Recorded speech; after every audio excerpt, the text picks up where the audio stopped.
作為計劃成員，你可以如何透過積金易平台轉換現有投資指示？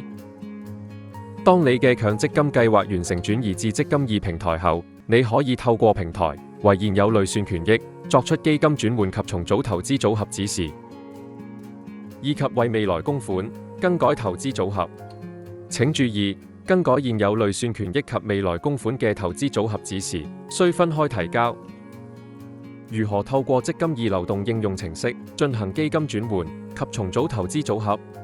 登入積金易流動應用程式後，喺主頁選單按我的強積金及選擇投資，然後揀選現有賬戶結餘的投資，選擇強積金計劃及賬戶。你可以喺呢度作出基金轉換及重組投資組合。如果你想作出基金轉換，喺轉出分頁下選擇你嘅現有基金，並逐一輸入各個基金嘅投資分配百分比。你可以左右滑動呢一欄嚟選擇唔同嘅供款類別，並重複以上嘅步驟。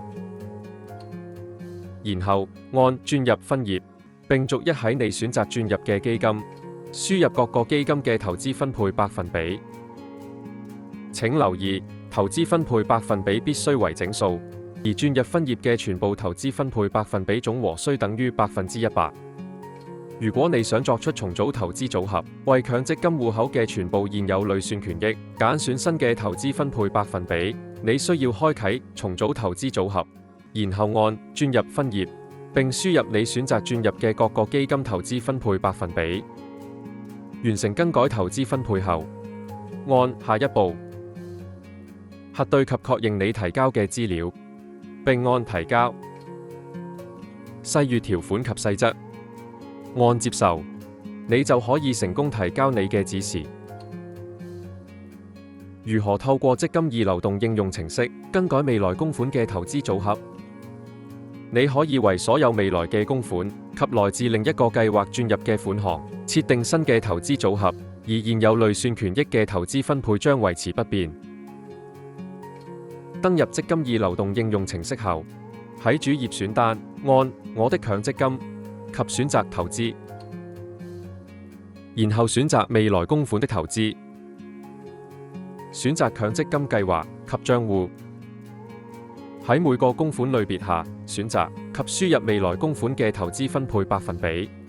請留意，投資分配百分比必須為整數，而且總和需要等於100%。核對及確認你提交嘅資料，並按提交。細閱條款及細則，按接受，你就可以成功提交指示。希望本影片對你有幫助。準備好發掘更多積金易平台嘅功能未？